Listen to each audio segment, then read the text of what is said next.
ఈరోజు మహబూబ్ నగర్లో 5 వార్డులలో శంకుస్థాపనలు ప్రారంభోత్సవాలు చేసుకున్నాం. దాదాపుగా 5 కోట్ల రూపాయల వర్క్ను ఈరోజు శంకుస్థాపన చేసుకున్నాం.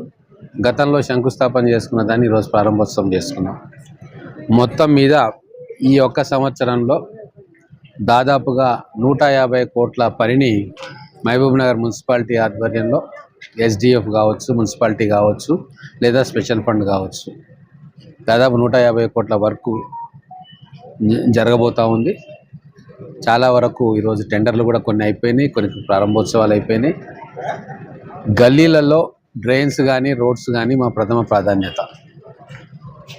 గతంలో గల్లీలను విస్మరించి, బస్తీలను విస్మరించి కొద్దిగా మెయిన్ రోడ్డు మీదనే అభివృద్ధి కార్యక్రమాలను కేంద్రీకరించింది.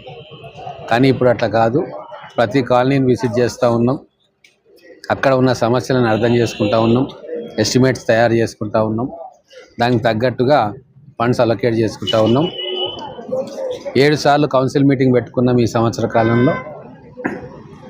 ప్రతి కౌన్సిల్ మీటింగ్లో కూడా ఫండ్స్ రిలీజ్ చేసుకుంటూ ఉన్నాం.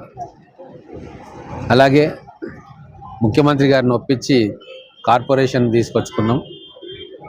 కార్పొరేషన్ వచ్చినందుకు స్పెషల్ ఫండ్ కూడా ముఖ్యమంత్రి గారిని అడుగుతూ ఉన్నాం. దాదాపు 250 కోట్ల రూపాయల స్పెషల్ ఫండ్ అడుగుతూ ఉన్నాం. దానికోసం ఎస్టిమేట్స్ కూడా తయారు చేయించుకుంటూ ఉన్నాం. రాబోయే రోజుల్లో ముఖ్యమంత్రి గారి సహకారంతో మహబూబ్ నగర్ పట్టణాన్ని ఇంకా బాగా అభివృద్ధి చేసుకోవాలని చెప్పి మేమందరం కూడా ప్రణాళికలు సిద్ధం చేసి వాటన్నిటినీ ముఖ్యమంత్రి దృష్టికి తీసుకుపోదలుచుకున్నాం. అలాగే ప్రతి వార్డులో కూడా అభివృద్ధి కార్యక్రమాలు జరగాలి. ఈ వార్డు నేను, ఈ వార్డు నాది కాదు అన్న భావన మాకైతే ఉండదు. మా చైర్మన్ గారు కూడా అట్టనే పనిచేస్తూ ఉన్నారు.